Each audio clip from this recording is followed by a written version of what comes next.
Muy buenas, mi nombre es Alba Fernández Cortizo y en esta presentación os voy a hablar de la crisis de los huevos fipronil, que fue en 2017. Para empezar vamos a llevar a cabo un análisis cronológico de la vida de la crisis a través de los distintos medios de comunicación. Empezamos con el ABC. El ABC, el 7 del 8 de 2017, publica una noticia en la que nos informa de los países que están afectados por esta crisis, siendo Francia, Bélgica, Suiza, Suecia, y de los análisis que están llevando a cabo para saber de dónde viene esta partida de huevos procedentes. El 9 del 8 de 2017, el periódico Última Hora también nos informa de que en Francia la situación está siendo bastante complicada y hay 5 empresas que están contaminadas por esta sustancia y cómo lo están llevando.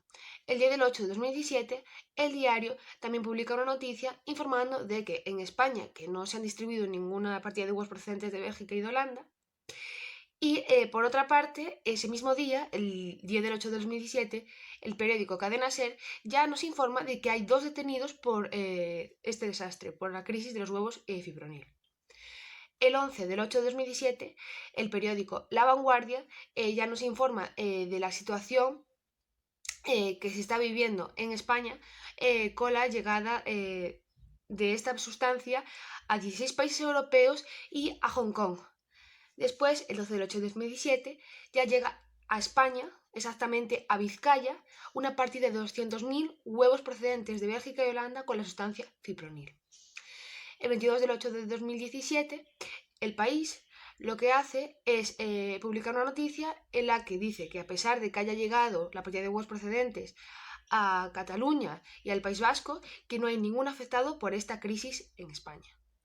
El 23 del 8 del 2017, El Público lo que hace es ya criticar a las grietas del sistema alimentario europeo. Entonces nos encontramos un nuevo protagonista dentro de la crisis, que sería el sistema alimentario europeo, lo que puede hacer que pierda confianza el público en él. Aquí hay un fallo que sería el 31 del 8 de 2017, que El Mundo también publica una noticia, pero ya tranquilizando un poco la situación.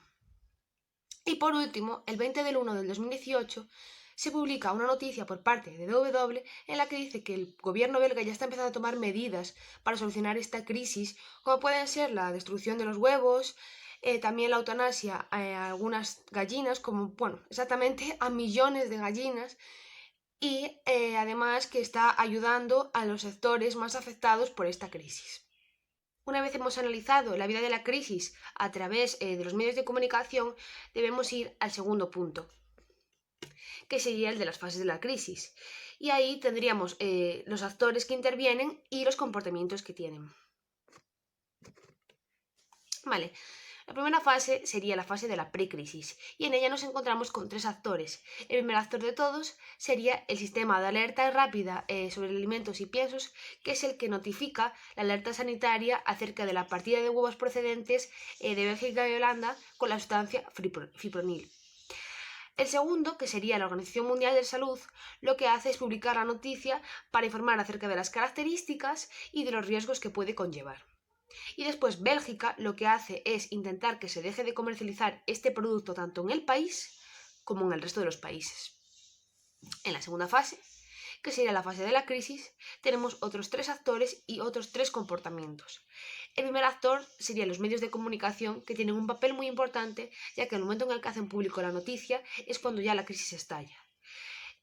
Lo que hacen los medios de comunicación es publicar la noticia en todo el territorio para que se dé a conocer. Después, la Ecosan, que es la Asociación Española de Consumo, Seguridad Alimentaria y Nutrición, también publica esta noticia en todo el territorio español para que los españoles estén informados de la situación.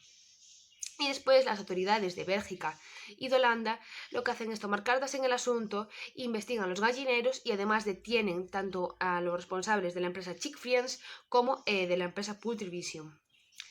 Por último, la última fase sería la de la post-crisis. En la post-crisis podemos hablar de otros 3 actores también. Y estos 3 actores serían el ministro de Agricultura, el ministro de Pesca y el ministro de Asuntos Rurales de Estonia. El ministro de Agricultura y el ministro de Pesca lo que hacen es pedir al PAC mayores medidas de prevención. Y después el ministro de Agricultura ya profundiza en que deben de prestar más ayudas a los más afectados en esta crisis. Y el ministro de Asuntos Rurales de Estonia lo que hace es pedir mayores herramientas para que ante una nueva crisis puedan saber cómo actuar. Vale, ahora vamos a hablar de lo que sería el análisis de los públicos implicados. ¿Qué públicos forman parte de esta crisis? Para empezar, estarían los permisivos. El permisivo sería el gobierno de Bélgica, que es el que se encarga de notificar a la crisis al sistema de alerta rápida sobre alimentos y piensos. Y también que es el encargado de ayudar al sector del huevo ante las enormes pérdidas. Después, otro público serían los públicos funcionales y ahí estarían los proveedores de huevos de granjas, que sería uno de ellos los supermercados Aldi. Después a los empleados de Chick Friends, que pueden verse afectados ante esta situación, y posibles consumidores de huevos contaminados por fipronil. Los normativos sería Poultryvision, que es el que le suministra esta sustancia a la empresa Chick Friends, que es la que más tarde lo distribuye al resto de granjas. Y después los públicos difusos, que serían las organizaciones de agrarios y de avicultores, que se ven afectados por esta situación ya que son engañados por la empresa Chick Friends, que les promete que va a limpiar sus gallineros y lo único que hace es ofrecerles esta sustancia. Bueno, continuamos con el comentario crítico de las decisiones tomadas. En el comentario crítico, resumidamente, para no hablar todo el rato de lo mismo, yo investigué en algunas fuentes y me di cuenta de que esa situación no es de ahora, sino que esta situación se remonta al 2016, exactamente en septiembre de 2016, donde Bélgica y Holanda ya conocían esta situación, lo que me hace sospechar que seguramente Bélgica y Holanda no querían que esta situación se supiera para no perjudicar su imagen, lo que en mi opinión la perjudica mucho más, ya que esta crisis después se hizo muy conocida y ha llegado a muchos países y le ha traído un gran problema de reputación tanto a Bélgica como a Holanda y a ambas empresas. Vale, ahora vamos a hablar del plan de crisis, que yo lo he distribuido de la siguiente forma. Primeramente, la filosofía del plan. El objetivo de la empresa sería preservar la buena reputación de la institución en caso de que se diera lugar a una crisis. Y la filosofía que caracteriza a Chick Friends es la de llevar la mejor gestión posible. Después también se debe justificar el plan de crisis y se establecen dos puntos. Primero, la necesidad de establecer un comité de crisis. Un comité de crisis es básico para un plan de crisis y los objetivos es que trascienda la crisis lo mínimo posible, que se llegue a un acuerdo con los posibles afectados para intentar que sea el menor impacto posible económico, mantener la reputación de la empresa, a que se aumenten las revisiones del producto y seguir manteniendo las ventas. Después también hay que analizar las potenciales crisis, es decir, hay que analizar quién puede verse afectado dentro de nuestra crisis, como puede ser pues, los clientes, pueden ser los proveedores, las empresas colaboradoras, las empresas distribuidoras y otras cuantas. Después, los recursos externos, tenemos que tener en cuenta que en el caso de que suceda una crisis tenemos que tener organismos oficiales, que sería contactar con el gobierno de Bélgica y con el gobierno de Holanda, para intentar solventar la situación lo máximo posible. Después, consultores, también tendríamos que tener en cuenta que deberíamos contactar con abogados para que nos lleven a cabo los trámites legales en caso de que la crisis se pusiera mucho peor. Después, algunos expertos deberíamos tener en cuenta que en caso de que sucediera la crisis, tenemos que contratar a un experto en riesgos laborales. Vale, antes de llevar a cabo un plan de retirada, debemos de hacer un análisis previo y tenemos que tener en cuenta algunos peligros, que pueden ser riesgos microbiológicos, sustancias químicas y físicas, sustancias orgánicas, adictivos y conservantes, no autorizados a niveles superiores a los que están establecidos. Después, ¿qué fuentes pueden notificar la crisis? Como puede ser una notificación de un cliente de un distribuidor, como puede ser una extorsión, una alerta social de la prensa o de los medios de la comunicación, una llamada anónima. y que lo podemos ver aquí, la queja de un consumidor. Después, ¿qué fuentes de información? Tenemos que contactar con entes, con centros y con personas que sepan acerca del tema del que estamos tratando. En este caso, que sería el alimentario. Y tienen que ser de fácil y de rápida utilización. Una vez hemos hecho el análisis previo al plan de retirada, debemos establecer cuál va a ser nuestra comunicación dentro de la crisis. La comunicación dentro de la crisis es una obligación que tiene la empresa dentro de su responsabilidad social, y las crisis deben de estar bien gestionadas para evitar consecuencias económicas mucho más graves y que no afecte a las relaciones entre la empresa y sus clientes. Cuando hay una alerta sanitaria, la empresa lo que tiene que hacer es comunicar lo antes posible y no esperar a que los medios de comunicación lo hagan para que la situación empeore aún más. Ahora bien, para llevar el plan de retirada debemos establecer cuál va a ser el objetivo, y el objetivo va a ser garantizar la seguridad del consumidor y evitar que sea un riesgo en nuestro producto para él. Una vez que se inicia el problema, debemos contactar con el comité de crisis para que evalúe el riesgo y se deben obtener datos acerca de el producto, qué cantidad está afectada y la localización del producto, qué tipo de peligro es y a qué nos enfrentamos con este tipo de peligro. Y debemos hacer una evaluación del riesgo. ¿Cuál es el reconocimiento del problema en los medios de comunicación? El alcance, qué información tienen las autoridades acerca de nuestro producto, la retirada efectiva y eficaz del producto del mercado y limitar el daño a la marca y a la compañía. Eso sería el plan de comunicación. Por otra parte, vamos a establecer cuál va a ser el comité de crisis. El portavoz va a ser el director de la granja Chick Friends. Después tendremos el coordinador, el responsable comercial, el responsable de la producción, el responsable de calidad y el responsable de comunicación. ¿Qué acciones se van a llevar a cabo en el comité de crisis?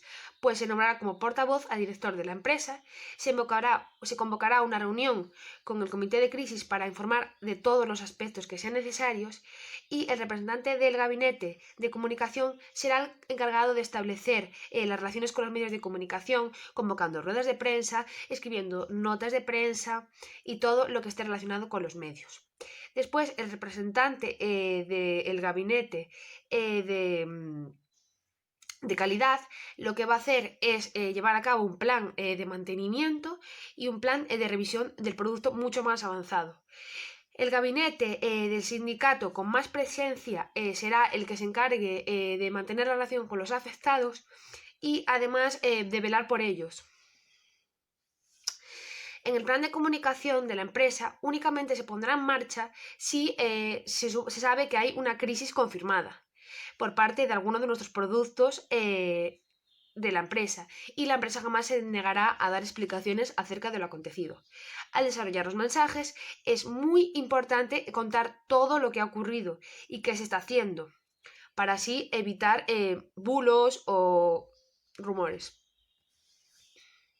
Para aumentar la credibilidad y la confianza en el público, se debe tener en cuenta que hay que difundir la información necesaria acerca del problema por parte de la propia empresa, que la empresa debe describir con precisión cuáles han sido los sucesos que han ocurrido y qué errores han cometido, y los mensajes de comunicación deben incluir medios para recuperar la confianza en la seguridad del producto. Hablamos de una estrategia que sería proactiva y que nos será muy útil para evitar la mala reputación de la empresa. ¿Qué audiencias y públicos van a ser claves? Los empleados. Es importante que estén bien informados para que no se produzcan rumores y para que mantengan la calma.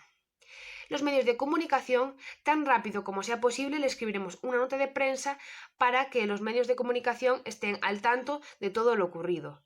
Y convocaremos una rueda de prensa en el que tendrá lugar el director de la empresa y que será el portavoz.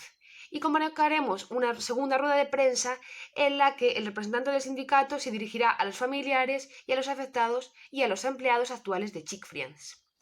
Después, los inversores y los clientes. Convocaremos una reunión con los clientes más prestigiosos y los principales inversores para tranquilizarlos sobre el estado de la empresa y de sus inversiones.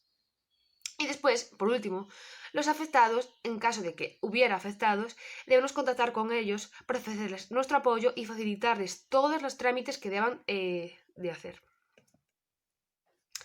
Y ya por último, evaluaremos el plan de crisis a través de los siguientes aspectos. Llevaremos a cabo un seguimiento del estado físico de las víctimas del suceso. También revisaremos los apartados del plan de crisis.